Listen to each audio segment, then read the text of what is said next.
ಓಂ ಶ್ರೀ ಗಣೇಶ ಶಾರದಾ ಗುರುಭ್ಯೋ ನಮಃ. ಹರಿ ಓಂ ನಮಃ ಶಿವಾಯ. ನಮಸ್ಕಾರ. ನಾನು ಶ್ರೀಮತಿ ಸುಗುಣ, ಜ್ಯೋತಿಷ್ಯ ವಿದ್ವಾನ್ ಆಚಾರ್ಯ. 2025 ಮೇ ಮಾಸದಲ್ಲಿ 14ನೇ ದಿನಾಂಕದಿಂದ ಗುರುಗ್ರಹವು ವೃಷಭ ರಾಶಿಯಿಂದ ಮಿಥುನ ರಾಶಿಗೆ ಪ್ರವೇಶ ಆಗಿ ಅಲ್ಲಿ ಸಂಚರಿಸುವಂತಹ ಕಾಲದಲ್ಲಿ ಗುರುಗ್ರಹದ ಫಲಗಳು ಕಟಕ ರಾಶಿಯವರಿಗೆ ಯಾವ ರೀತಿ ಸಿಗಲಿವೆ, ಗುರು ಯಾವ ಫಲವನ್ನು ಅಲ್ಲಿ ನೀಡ್ತಾರೆ. ಗುರುಗ್ರಹವು ನಿಮಗೆ ಷಷ್ಠ ಸ್ಥಾನಾಧಿಪತಿ ಮತ್ತು ಅದೃಷ್ಟ ಭಾಗ್ಯ ನವಮ ಸ್ಥಾನಾಧಿಪತಿ.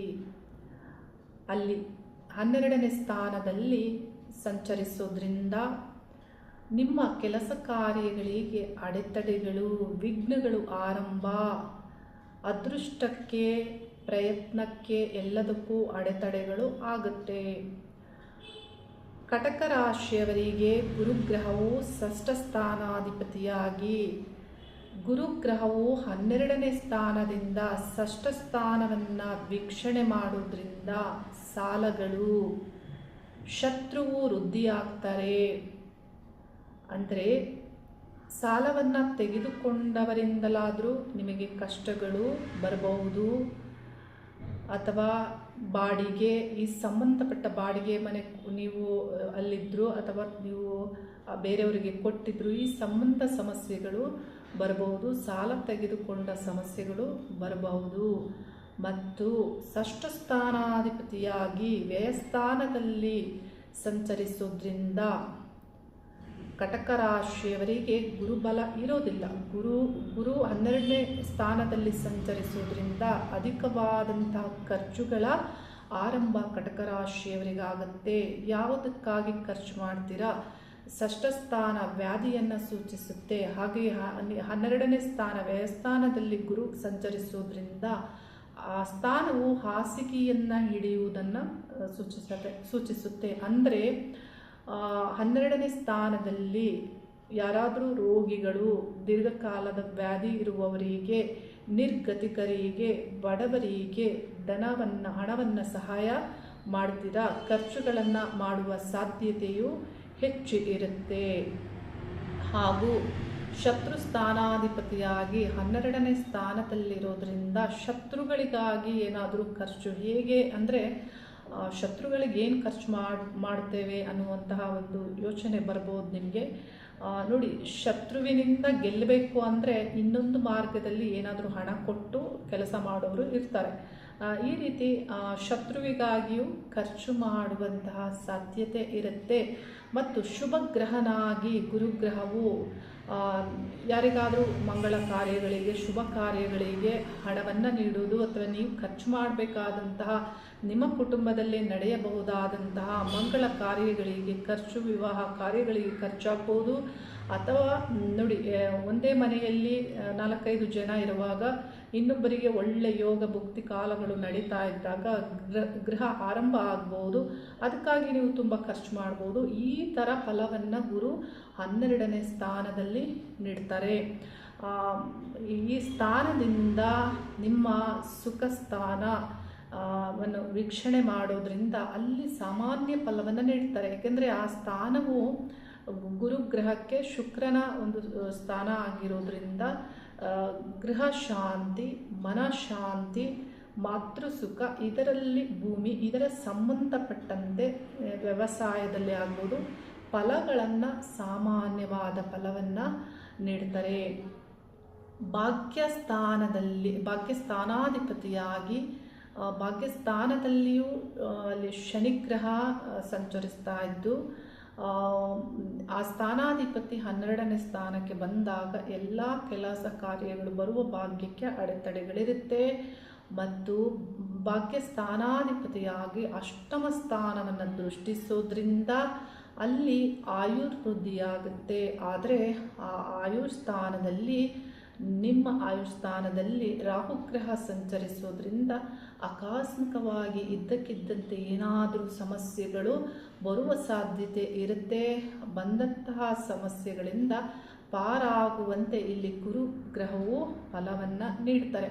ಅಷ್ಟಮದಲ್ಲಿ ಕಟಕ ರಾಶಿಯಿಂದ ಅಷ್ಟಮದಲ್ಲಿ ರಾಹು ಸಂಚಾರ ಆಗುತ್ತೆ. ಹಾಗೆಯೇ ಭಾಗ್ಯಕ್ಕಾಗಿ ಬಹಳಷ್ಟು ಕಷ್ಟವನ್ನು ನೀವು ಪಡ್ತೀರ, ಅದೃಷ್ಟಕ್ಕಾಗಿ ಕಷ್ಟವನ್ನು ಪಡಬೇಕಾಗತ್ತೆ. ಅಷ್ಟಮ ಸ್ಥಾನವು ಪುರಾತತ್ವ ಹಿರಿಯರ ಸಂಬಂಧಪಟ್ಟಂತಹ ವಿಷಯಗಳ ಒಂದು ಸ್ಥಾನವೂ ಆಗಿರೋದ್ರಿಂದ ಆ ಸಂಬಂಧಪಟ್ಟಂತೆ ಏನಾದರೂ ನಿಮಗೆ ಫಲಗಳು ಸಿಗ್ಬೋದು, ವೃದ್ಧಿ ಆಗ್ಬೋದು. ಅಂದರೆ ಅಂದರೆ ಹಿಂದಿನ ವಿಷಯ ವಸ್ತುಗಳ ಫಲಗಳು ನಿಮಗೆ ವೃದ್ಧಿ ಆಗ್ಬೋದು. ಈ ರೀತಿ ಫಲಗಳು ಕಟಕ ರಾಶಿಯವರಿಗೆ ಗುರುವಿನಿಂದ ಸಿಗುತ್ತೆ. ಆದರೆ ಅದೃಷ್ಟ ಮತ್ತು ನಿಮ್ಮ ಎಲ್ಲ ಕೆಲಸ ಕಾರ್ಯಗಳಿಗೆ ಬಹಳಷ್ಟು ಹಿನ್ನಡೆ ಆಗೋದ್ರಿಂದ ಪ್ರಯತ್ನವನ್ನು ಪಡಿ. ಮುಖ್ಯವಾಗಿ ನಿಮಗೆ ಏನು ನಾನು ತಿಳಿಸ್ತಾ ಇದ್ದೇನೆ ಅಂದರೆ, ನಿಮ್ಮ ಯಾವ ಒಂದು ಗ್ರಹದ ಭುಕ್ತಿ ಕಾಲ ಅಂದರೆ ದಶೆ ಭುಕ್ತಿ ಅಂತ ಏನು ಹೇಳಲಾಗುತ್ತೆ ಅದು ನಡೀತಾ ಇದೆ, ಅದನ್ನು ನೀವು ಪರಿಶೀಲಿಸ್ಕೊಳ್ಳಿ. ನಿಮಗೇನಾದರೂ ಯೋಗಕಾರಕರ ಭುಕ್ತಿ ಕಾಲ ನಡೀತಾ ಇದ್ದರೆ ಹೆಚ್ಚು ನಿಮಗೆ ಒಳ್ಳೆಯ ಫಲಗಳೇ ಸಿಗುತ್ತೆ.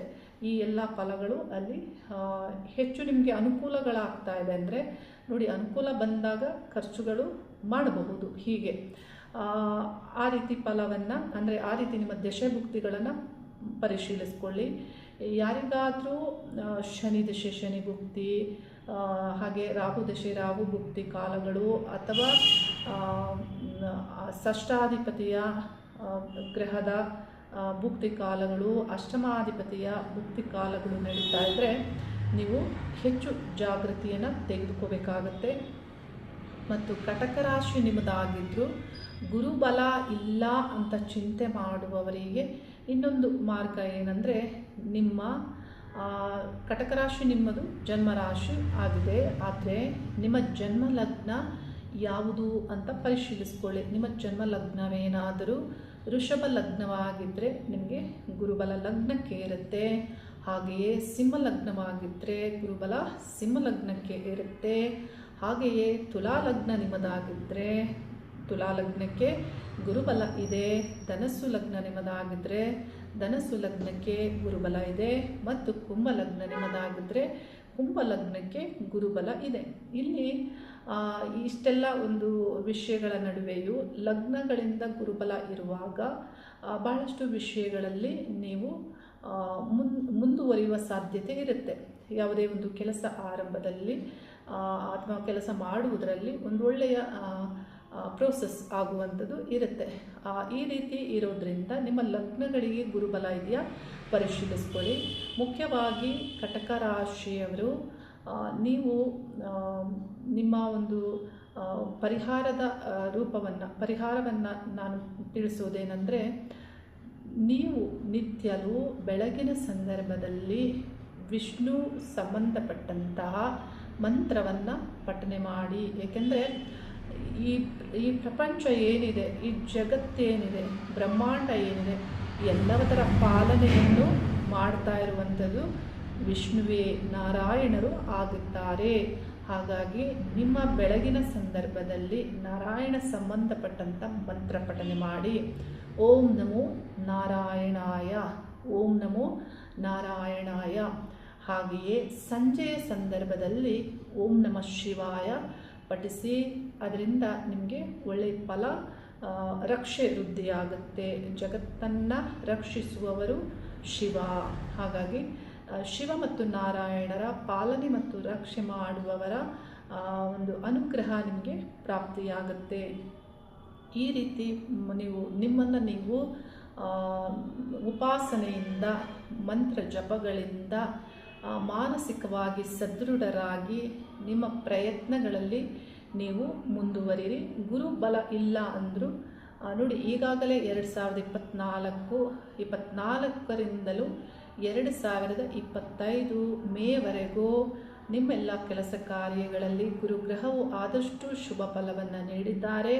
ಅಷ್ಟಮ ಶನಿಯ ಒಂದು ಬಾಧೆ ಕಾಟದಲ್ಲಿಯೂ ಇಲ್ಲಿ ನಿಮಗೆ ಗುರುಗ್ರಹವು ಅಡೆತಡೆಗಳ ನಡುವೆಯೂ ಎಷ್ಟೋ ಜನರಿಗೆ ಕಟಕ ರಾಶಿಯವರಿಗೆ ವಿವಾಹ ಆಗಿದೆ, ಶುಭ ಆರಂಭಗಳು ಆಗಿದೆ. ಯಾವುದೇ ಒಂದು ಕಚೇರಿ ಓಪನ್ ಮಾಡಬೇಕು, ಒಂದು ಬಿಸ್ನೆಸ್ ಪ್ರಾರಂಭಿಸಬೇಕು, ಉದ್ಯೋಗಕ್ಕೆ ಪ್ರಯತ್ನ, ಎಲ್ಲದಕ್ಕೂ ಇಲ್ಲಿ ನಿಮ್ಮ ಪ್ರಯತ್ನ ನಿಮ್ಮ ಒಂದು ಕಷ್ಟಗಳ ನಡುವೆಯೂ ಇಲ್ಲಿ ಗುರು ಒಳ್ಳೆ ಫಲವನ್ನು ನೀಡಿದ್ದಾರೆ.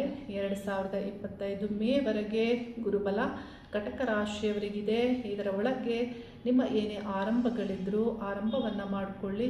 ನಾನು ಪ್ರತಿಯೊಬ್ಬರಿಗೂ ಶುಭ ಹಾರೈಸ್ತೇನೆ. ಶಿವನಾರಾಯಣರ ಅನುಗ್ರಹ ಕಟಕ ರಾಶಿಯವರಿಗೆ ಸದಾ ರಕ್ಷೆಯಾಗಿ ಇರಲಿ. ನಿಮ್ಮೆಲ್ಲ ಕೆಲಸ ಕಾರ್ಯಗಳಲ್ಲಿಯೂ ಯಶಸ್ವಿ ಆಗಿ ನೀವು ಮುಂದುವರಿಯುವಂತೆ ಆಗಲಿ ಅನ್ನುವ ಪ್ರಾರ್ಥನೆಯೊಂದಿಗೆ ಶುಭವಾಗಲಿ. ಹರಿ ಓಂ ನಮಃ ಶಿವಾಯ.